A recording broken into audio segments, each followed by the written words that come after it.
안녕하세요. 벌써 13회 모의고사 해설 들어왔네요. 여러분들 지금 모의고사 이렇게 기출문제죠. 기출문제 이렇게 보면 여러분들이 기출문제하고 관련된 문제를 지금 많이 풀고 있으시더라고요. 그래서 내가 좀 빨리 촬영을 해서 올려드려야 되겠구나. 근데 최대한 촬영을 빨리 하려고 노력을 하는데 여러분들 공부하는 속도를 제가 못 들어가겠어요. 너무 열심히 하셔버리니까. 그래서 오늘은 이제 13회 기출문제 해설인데 13회 때는 어떤 문제가 출제됐고 또 어느 부분에서 강조를 하고 어떻게 잡아가는지 제가 지금부터 보여드릴 테니까 이 강의 듣기 전에 여러분도 혹시 구독 안 누르신 분들은 구독, 좋아요 먼저 한번 눌러주셔야 돼요. 자, 25번부터 이제 가죠. 25번은 부동산을 취득할 때 납부하는 조세당하지 않는 걸 찾아라. 그러면 취득이라는 말 자체가 딱 나오는 순간 제일 먼저 뭘 생각하냐면 취득세라는 생각을 하셔야 돼요. 그래서 이렇게 나누세요. 이렇게 취득세라는 요 세금을 먼저 내고, 만약에 물건을 취득해서 등기할 때 취득세라는 세금을 부과할 수가 없으면 대신에 등록 면허세라는 세금으로 이렇게 과세가 돼요. 그럼 취득세가 부과되면은 여기에는 농어촌 특별세라는 세금과 또 지방 교육세라는 세금이 다시 부과된다는 것이겠죠. 그다음에 등록 면허세는 여기도 지방 교육세라는 세금이 부과돼요. 근데 하나 특이한 것은 등록 면허세나 취득세는 둘 다 감면을 받으면 감면세액에 농어촌 특별세 20%가 붙는다는 건 좀 알고 계셔야 돼요. 그럼 이제 취득할 때 부과되는 세금 여기서 이제 찾아요. 그러면 등록 면허세 하나 찾았죠. 그 다음에 농어촌 특별세, 지방 교육세 이렇게 찾았어요. 근데 물건을 취득하다 보면 무슨 일이 생기냐면 계약서를 작성하시잖아요. 그래서 계약서를 작성하실 때는 반드시 인지세라는 세금을 부과하게 돼 있어요. 그럼 이제 25번에서 답은 2번이 됐는데 여기서 이제 주의할 게 한 가지만 알려드릴게요. 취득 단계와 보유 단계에서 취득 단계와 보유 단계에서 나올 수 있는 거예요. 동시에 나올 수 있는 것은 지방 교육세라는 세금이 취득 단계와 보유 단계에 동시에 나와요. 그러면 보유 단계와 양도 단계에 동시에 나오는 세금을 찾아봐라. 그러면 이때는 지방 소득세를 찾으셔야 돼요. 그래서 정답에 지방소득세는 취득 단계는 부과될 수가 없어요. 지방소득세는 보유 단계와 양도 단계만 부과되는 것이기 때문에 취득 단계에 나올 수 없는 걸 찾아라. 그러면 지방소득세를 답으로 찾으시면 돼요. 그래서 정답은 2번이 됐네요. 26번 문제로 가보죠. 26번은 지방세의 납세 의무의 성립 시기에 대한 설명으로 틀린 걸 찾아봐라 그랬어요.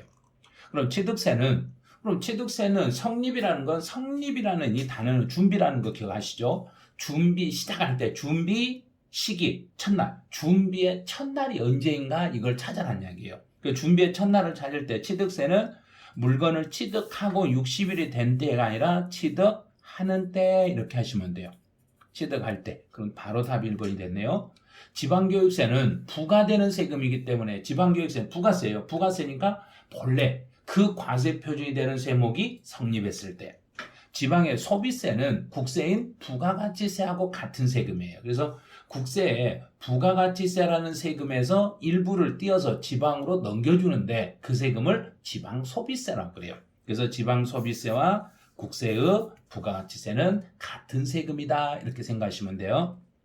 가산세라는 것은 이 가산이라는 이야기는 본래 세금 속에 들어가는 거예요. 세금 속으로 들어가니까 가산해야 될 그 지방세가 성립이 되면 가산세도 따라서 성립이 됩니다.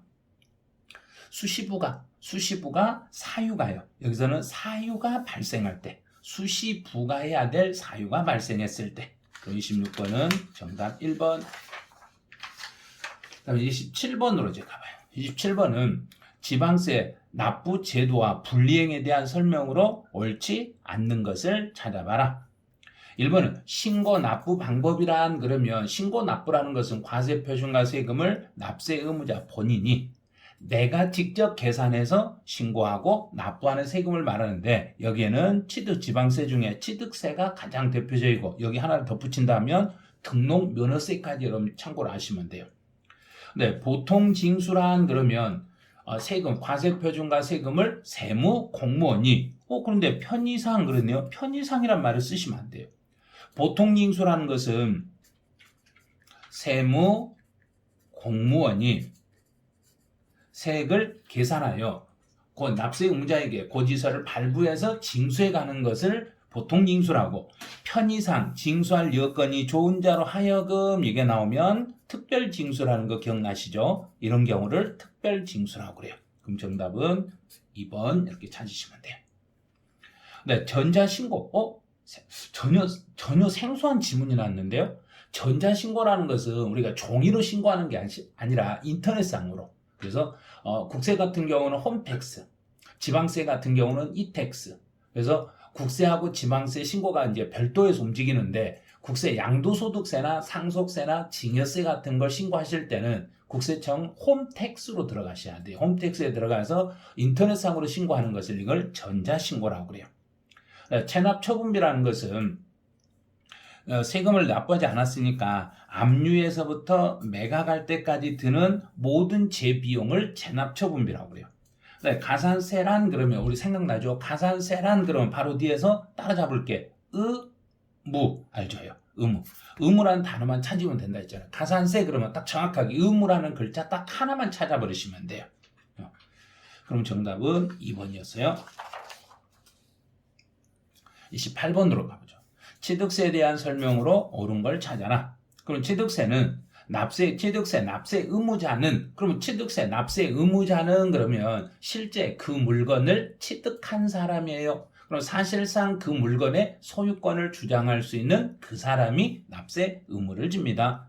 취득세 과세 대장에 재산의 소유자로 등재되어 있는 자, 이게 아니라 사실상 취득자예요. 이렇게 하시면 돼요. 두 번째는 취득세는 부동산의 유통 과정을 통해 일어난 양도에 대하여, 양도가 아니라 취득에 대하여 양도인이 아니라 양수인에게 과세하는 조세를 취득세라고 그래요. 그래서 양도에 대하여 양도인에게 부과되는 세금은 양도소득세라고 해야 돼요. 취득세는 조세 분류체계상 지방자치단체 중에 구세에 해당합니다. 구세가 아니라 취득세는 우리 머리 글자 따라서 광도 이렇게 했죠. 그럼 특별시 광역시세이면서 도세에 해당합니다. 그래요. 취득세는 토지, 건축물, 주택, 선박, 항공기 소유에 대하여 그 소유자에게 부과하는 세금이다. 여기서 토지, 건축물, 주택, 선박의 소유자에 대해서 부과하는 것은 재산세예요. 그럼 취득세 과세 대상이 되는 물건은 그 과세 대상이 되는 물건을 취득한 사람에게 부과되는 세금이 취득세입니다. 취득세는 취득 단계마다 과세되는 개별과세이고 유통세이며 직접세고 보통세인 지방세입니다. 그러면 28번은 5번 이게 답이 되겠죠. 29번으로 이제 가죠. 29번 부동산 등기와 관련된 등록면허세, 과세표준 및 세율에 대한 설명으로 옳은 걸 찾아봐라 그랬어요. 그럼 상속으로 이전 등기를 했네요. 그러면 취득세 한번 얼른 생각해요. 취득세에서 농지를 상속을 받으면 2.3%, 농지가 아니면 2.8%. 기억나죠? 그러면 그 두 개 중에 하나의 내용에 두 개 세율이 중복이 되면 그 중에 높은 거 그럼 2.8이죠. 2.8인데 취득세를 부과할 수 없는 경우에는 등록면허세로 돌릴 때 옛날 취득세 2% 빼고 물리는 거예요. 그래서 2.8에서 2% 빼니까 0.8 이렇게 가는 거죠. 그럼 틀렸죠?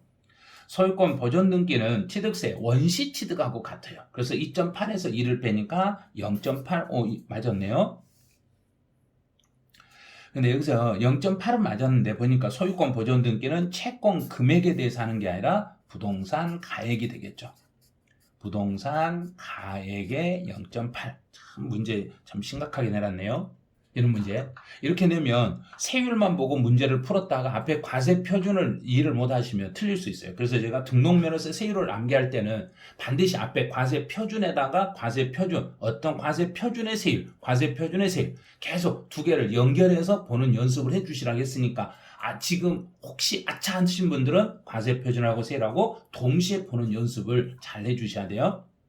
네, 증여를 받았을 때는 개인이 증여받으면 3.5, 비영리단체가 증여받으면 2.8, 그 중에 높은 거니까 3.5, 거기에서 2% 빼니까 1.5가 되겠죠.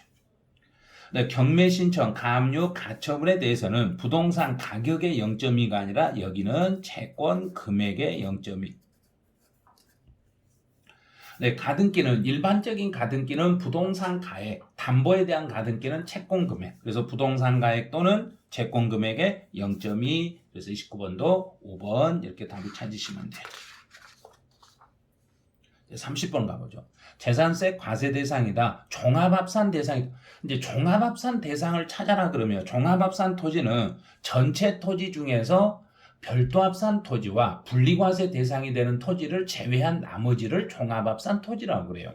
그래서 이것도 잘 모르겠다. 그럼 종합합산 토지는 그냥 무조건 뒤에 끝에 초과라는 글자가 있으면 종합합산 토지예요. 초과. 초가 여기 보이네. 그럼 답 3번이네. 선생님 그렇게 풀면 어떻게 해요? 이런 거 풀으셔야죠. 이게 재산세에서 종합합산 토지라는 걸 찾아라 그러면 끝에가 초과라는 글자가 나옵니다. 왜냐하면 별도합산은 기준까지만 별도고 분리과세도 어느 정도 기준까지만 분리과세가 돼요. 그래서 분리과세와 별도가 아닌 것을 종합합산 토지라고 했으니까 끝에 가서 이걸 초과했다. 그러면 초과되는 것은 반드시 종합합산 토지로 다시 돌아가게 돼 있어요. 그래서 초과되는 건 종합이 됐네요. 그럼 1번부터 가보죠. 시지역의 산업이나 공업지역은 생산할 수 있는 지역이니까 공장용지 중에 기준면적, 생산하는 기준면적이니까 분리과세. 군 지방에 있는 지역과 특별시, 광역시의 도시지역의 도시 밖에 있는 농지로서 개인이 실제 영농에 사용하고 있네. 그럼 실제 영농 생산적으로 쓰고 있으니까 여기도 분리과세. 특별시, 광역시, 시의 도시지역의 개발제한구역과 녹지지역. 그러면 개발제한구역이나 녹지지역 안에 있을 때도 이 문제는 약간 지문이 좀 부족한데 예전에 출제했을 때는 이렇게 출제했지만 지금은 이렇게 하면 안 돼요. 개발제한이나 녹지지역 안에 있는 농지로서 실제 경작에 사용하고 있으면 분리과세. 만약에 경작에 사용하지 못하고 있으면 종합합산과세 이렇게 하셔야 돼요. 그런데 여기서는 그냥 전체적으로 개발제한이나 녹지지역 안에 있는 농지라고만 했지 실제 경작을 하고 있는지 안 하고 있는지 구별을 하지 않았어요. 그래서 약간의 이제기할 수 있는 건이 이게 만들어진 거죠. 그래서 정확히 3번이 답이고 4번은 이제 이제기를 해가지고 받아들이면 좋은데 안 받아들였을 때 어쩔 수 없이 이거는 정답으로 인정을 못 받을 수 있어요. 그래서 기존에 이 지문은 정답으로 인정을 못 받았던 지문이라 그대로 수록해 드린 거예요. 일반 건축물에 딸린 토지로서 이제 용도 지역별 적용별 일정한 배율까지는 별도 합산 과세가 적용이 됩니다. 그래서 일반 건축물 그러면 상가라고 생각하세요. 영업용 건물의 부속 토지 중에 기준 면적까지는 별도 합산 과세. 그 정답은 3번. 31번이요. 건축물에 대한 재산세 납부기간은 7월달이고 토지에 대한 납부기간은 9월달입니다. 그리고 2001년도에 지방세법상 납세 의무자는 누구예요? 그럼 납세 의무자를 찾으려면 잔금 지급일만 보면 돼요. 2021년 5월 21일 날 잔금이네요. 그럼 5월 20일 날 잔금이면 6월 1일 이전에 소유권이 움직였습니다. 6월 1일 이전에 소유권이 움직였어요. 그럼 6월 1일 전에 소유권이 움직였으니까 매수자. 여기서 매수자가 누군가 찾아보죠. 보니까 갑이 부동산을 을에게 매도했다. 그럼 갑이 매도자하고 을이 매수자네요. 그러면 건축물과 건축물분, 토지분, 재산세 납세자는 모두 을입니다. 모두 을입니다. 이래야 돼요. 왜냐하면 6월 1일 이전에 소유권이 움직였으니까 6월 1일 현재 소유자는 매수자고 6월 1일 현재 소유자가 1년치 재산세 100%를 다 내야 되기 때문에 6월 1일 소유자인 을이 납세 의무를 지겠습니다. 그래서 이건 정답이 5번. 32번. 물납에 대한 설명으로 틀린 걸 찾아라 그랬어요. 그럼 불허가 통지를 받은 납세 의무자가 그럼 불허가 통지 물납 신청을 하면 정부가 허가를 안 할 수도 있네요. 그렇죠. 허가를 안 할 수도 있어요. 그럼 불허가 통지를 내면 불허가 통지 받고 다시 10일 안에 다른 부동산을 그 지역 안에 있는 다른 부동산으로 재신청이 가능해요. 네, 물납 허가받은 부동산을 물납을 하면 납부기한 내에 납부기한 그럼 우리 돈 내는 제 날짜에 세금을 납부한 걸로 인정을 해드립니다. 재산세, 병기고지되는 지역 자원시설세와 부과되는 지방계획서도 물납 대상에 포함합니다. 이건 틀렸어요. 왜냐하면 재산세 고지서에 도시계획세나 그러면 도시분 재산세라는 게 있어요. 도시계획세와 도시분 재산세라는 거요. 그 다음에 지역 자원시설세와 지방교육세가 재산세 고지서 한 장에가 묶어서 나올 수 있는데 재산세 고지서에 무조건 기록이 돼 있다 해서 전부 물납 신청이 되는 게 아니라 물납 신청이 되는 것은 재산세 고지서에 일반적인 재산세하고 도시분 재산세 이 두 가지만 1,000만 원이 초과됐을 때 물납 신청이 가능하겠습니다. 그래서 1,000만 원을 초과했을 때 물납 신청을 받아 허가할 수 있는 건 재산세만 해당이 되고 지역 자원시설세와 지방교육세는 안 됩니다. 또 물납 신청을 받은 그 부동산이 관리 처분하기 적당하지 않다, 부적당한 경우에는 그 지방자치단체는 물납 신청을 허가하지 않을 수 있겠습니다. 그런 거예요. 그래서 정답은 3번이요. 33번 가보죠. 양도소득세가 과세되는 양도에 대한 설명으로 옳은 걸 찾아봐라 그랬어요. 1번은 공유토지에서 지분 변경 없이 또는 지분 변경 없이 공유물을 자기 지분별로 분할. 그럼 지분 변경 없이라는 요 말 자체가 뭐하고 같냐 하면 단순 분할하고 같은 거예요. 단순 분할입니다. 그럼 지분 변경 없이 2개 이상의 공유토지로 분할했을 때는 요건 양도로 볼 수가 없어요. 또 분할한 그 공동 소유를 소유 지분별로 재분할했다. 다시 소유 지분별로 재분할했다. 요것도 단순 분할에 해당돼요. 자기 지분만 자기가 단순히 분할했기 때문에 여기도 양도라고 볼 수는 없습니다. 본다 그랬으니까 틀렸어요. 자, 두 번째요. 보류지를 매각을 했네요. 보류지로 충당을 하면 채비지나 보류지죠. 보류지로 충당하거나 지목 변경이나 지번의 변경은 양도로 볼 수가 없습니다. 그런데 이 사업 시행자가 보류지를 받았던 그 보류지를 매각하는 경우는 그건 양도로 본다 그래야 돼요. 내 땅을 팔아먹었으니까 그건 양도가 되는 거예요. 네, 양도라는 것은 유상 이전이 되는 것으로서 소유권을 일한 등기 등록의 과세, 등기 등록은 전제 조건이 되지 않습니다. 그래서 사실상 이전이기 때문에 이전하기 때문에 등기가 되든 안 되든 이거는 고려하지 않습니다. 배우자 간에 부담부 증여에서도 수증자가 인수한 증여자의 채무액은 증여재산가액에서 공제하지 아니하고 증여세가 과세되므로 항상 양도로 볼 수 없습니다. 이건 대가 관계가 객관적으로 증명이 되면 그때는 유상 이전으로 봐서 양도로 봐드리겠습니다. 근데 5번은 양도 담보 계약에 하여 소유권을 이전한 경우에도 이를 양도로 보자. 일반적인 경우는 양도 담보는 양도가 아니에요. 그런데 변제 충당했을 때는 이게 소유권 이전이 되겠죠.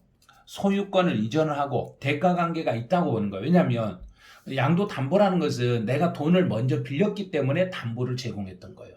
그래서 이 담보물이 변제 충당이 됐다는 이야기는 담보물하고 내가 갚아야 될 채무하고 상세가 됐기 때문에 이 경우는 양도한 것으로 간주하겠습니다. 그럼 정답은 5번이 되는 거죠. 34번은 양도 및 취득 시기로 옳은 걸 찾아봐라. 그럼 양도 및 취득 시기는 이제 양도소득세에서는 절대 계약서 쓰면 안 된다고 먼저 계약서가 나와 X부터 긋고 보세요. 네, 사실상 대금 불분만해. 대금 청산일이 분명하지 않았을 때는 등기 접수일로 바로 가는 거예요. 대금 청산일이 불분명했을 때는 등기 접수일을 취득 및 양도 날짜로 보니까 6월 20일 4번 이렇게 바로. 너무 쉬웠던 문제네요. 35번 문제는 양도소득세 과세 표준에 대한 설명으로 옳지 않는 걸 찾아라. 부동산을 취득할 수 있는 권리에 대한 기준시가는 이거는 13회 때도 시험에 나왔지만 31회 때 또 시험에 한번 출제된 적이 있어요. 그래서 기준시가는 지금 취득일 양도일까지 납입한 금액에다가 여기에다가 지금 현재 프리미엄 상당액을 합한 금액을 기준시가라고 그래요. 근데 양도소득 기본공제는 그 사람이 1년 동안 벌어들인 양도소득 금액에서 양도자산별로, 자산이 아니라 자산의 종류별로, 여기서 종류라는 것은 부동산과 주식이라는 종류로 나눠가지고 각각 250만 원을 공제하겠습니다. 또 오피스텔의 기준시가는 국세청장이 매년 1회 이상 고시한 금액으로 가시면 돼요. 또 양도차익 계산 시 취득가액을 기준시가라며 필요경비는 필요경비 계산공제라는 걸로 되는데, 계산공제는 여기서는 지문 자체가 약간 애매해요. 근데 무엇을 물어보는지를 모르겠잖아요. 그래서 취득 당시에 개별 공시지가는 3%고 미등기는 0.3%입니다. 이렇게 하려면 토지와 건물이라고 전제 조건을 주어져야 돼요. 그래서 양도차익 계산 시 취득가액을 기준시가로 하는 토지, 그래서 옆에가 토지라고 되어 있죠. 반드시 그걸 잘 읽으셔야 돼요. 토지와 건물인 경우는 일단 등기되면 3%, 미등기인 경우는 0.3%의 필요경비 계산공제만 적용이 돼요. 근데 지상권이나 전세권이나 부동산 임차권은 특이하게 7%, 그것만 7%. 부동산을 취득할 수 있는 권리와 기타 자산인 경우는 1%. 장기보유 특별공제는 등기된 토지와 건물로서 보유기한 3년 이상인 양도자산에 대해서 적용하는데, 여기에서는 여기다가 양도자산 앞에다가 이렇게 써놓은 게 돼요. 국내 소재 양도자산에 대해서 적용합니다. 그래서 아무 언급이 없으면 우리나라에 있는 자산이었다고 이렇게 해석을 해주시면 돼요. 그럼 틀린 건 35번은 2번 이렇게 틀렸네요. 자, 36번. 미등기 양도자산에 대한 설명으로 옳은 걸 찾아라. 우리나라에서 미등기 양도자산의 경우에도 2년 이상 보유한 1세대 1주택에 대해서는 원칙적으로 비과세. 그럼 미등기 상태에서는 비과세나 감면을 배제해버립니다. 감면 적용받을 수 없습니다. 이번 맞았네요. 또 미등기 상태에서는 장기보유 특별공제도 못 받고 기본공제도 못 받습니다. 둘 다 안 돼요. 또 할부 조건으로 취득한 국내 소재 자산으로서 계약 조건에 의하여 양도 당시에 취득에 관한 등기가 불가능한 것은 미등기로 팔아도 등기로 인정을 받는 것은 앞에가 단기 할부 조건이 아니라 장기 할부 조건이었을 때, 장기였을 때만 이렇게 처리하는 거지 단기 할부 조건이었을 때는 이 규정이 아니에요. 또 우리나라에서 미등기 상태로 양도했을 때 세율은 60%가 아니라 70%. 미등기인 상태인 경우는 70%. 그러면 옳은 걸 찾아라 그랬으니까 정답은 2번.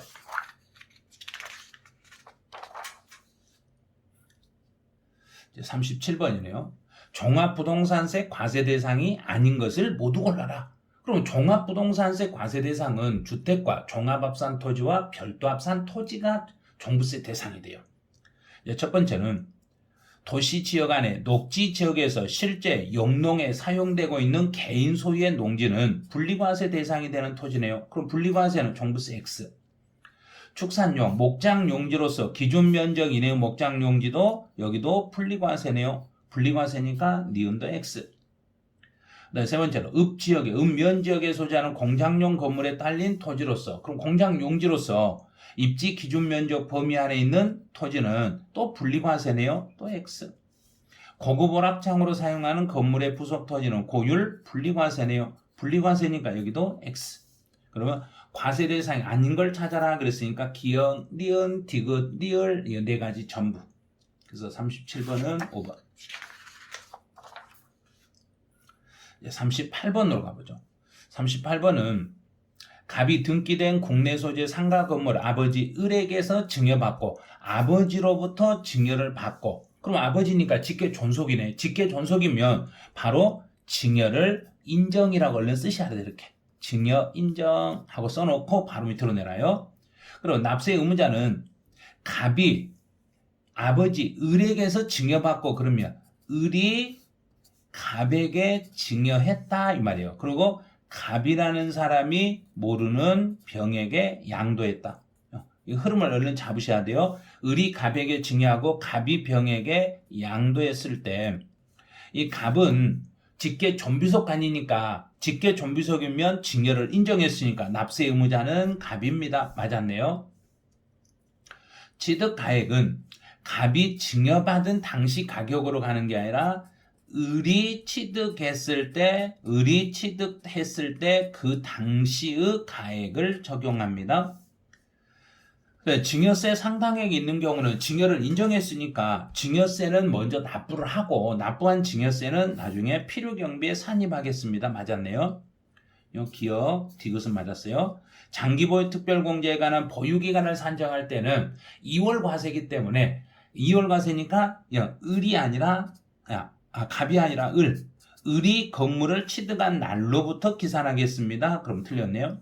문제에서 옳은 것만 그랬으니까 기억 디귿에서 2번 조금 어려웠는데 여기에 을하고 갑하고 순서가 문제 출제 요인이 바꿔놨다는 거 그것만 주의해 주시면 풀 수 있어요. 이제 39번 취득세에 대한 설명으로 옳지 않는 걸 찾아라. 양식호권을 취득한 자는 그럼 광호권, 어호권, 양식호권은 취득세 대상이다. 취득세는 원칙적으로 신고 납부다. 이혼, 위자료라는 멘트가 나오면 무조건 매매로 푸라고 그랬죠. 매매로 부동산을 받는 경우는 취득세를 과세하지 않는다 그랬으니까 틀렸네요. 매매는 유상 이전이기 때문에 당연히 과세하겠죠. 네, 종류를 변경했을 때는 가액이 증가되면 이를 취득으로 보고 취득세를 부과하고 취득세 과세 표준은 취득 당시의 신고 가격으로 가요. 만약에 그 취득 당시에 신고 가격이었거나 신고 가격이 시가 표준액보다 낮았을 때는 시가 표준액을 기준으로 하겠습니다. 38번은 3번이 답이 돼요. 40번. 취득세의 법정 신고 기한이 언제인가요? 그랬어요. 잔금 지급일은 9월 20일인데 허가를 받은 건 10월 25일이네요. 그럼 이제 이렇게 흐름을 찾아야죠. 잔금을 지급한 날 9월 20일. 허가를 받은 날은 10월 25일. 그럼 허가 받기 전에 돈을 미리서 지급했더라도 허가받기 전에 잔금을 먼저 지급했더라도 신고는 허가일이 속한 허가일로부터 여기서부터 60일 이내에 취득세를 신고해야 돼요. 그럼 60일 잡으면 10월 25일에서 60일을 잡아봐요. 그럼 여기다 2개월 뒤로 가니까 12월 25일에서 10월 달은 31일, 11월 달은 30일이니까 하루 빼면 되겠죠. 그러면 12월 24일. 그래서 정답은 4번 이렇게 잡으시면 돼요. 이제 여기까지 해서 13회 기출문제 해설이 맞춰져요. 그래서 13회는 그렇게까지 막 어렵거나 그렇진 않고 평행 지금 정도 보면 아마 난이도가 중상 정도? 요 정도 난이도라고 보시면 돼요. 그래서 어느 정도 공부를 하셨으면 무난하게 문제를 풀 수 있는 그 정도 수준의 문제였다고 보시면 돼요. 그래서 지금 여러분들 이렇게 기출문제 이렇게 푸시면서 댓글 많이 이렇게 달고 계시더라고요. 그래서 그거 보면 열심히 하고 계시는구나. 그래서 마지막 이제 시험이 얼마 남지 않았기 때문에요. 이런 기출문제를 많이 풀면서 문제를 진짜로 많이 풀으셔야 돼요. 많이 풀면서 기존에 나왔던 문제 지문이라든지 또 이번에 이제 나올 수 있는 지문이라든지 이런 것들을 전부 분석을 해 나가야 되니까 그래서 기출문제를 많이 풀어보셔야 돼요. 시간 날 때마다 풀어보시고 틀렸던 지문들은 요약서라든지 또는 여러분들 요약서가 아니라 나는 기본서로 공부했다 그러면 기본서든지 또 나는 원포인트 집만 가지고 공부했다. 그럼 원포인트 집 그것만 찾아가지고 내가 어느 지문에서 지금 이해가 안 되고 있는지 그것만 한 번씩 확인해 주시면 될 거예요. 네, 13회 해설은 여기서 마치죠.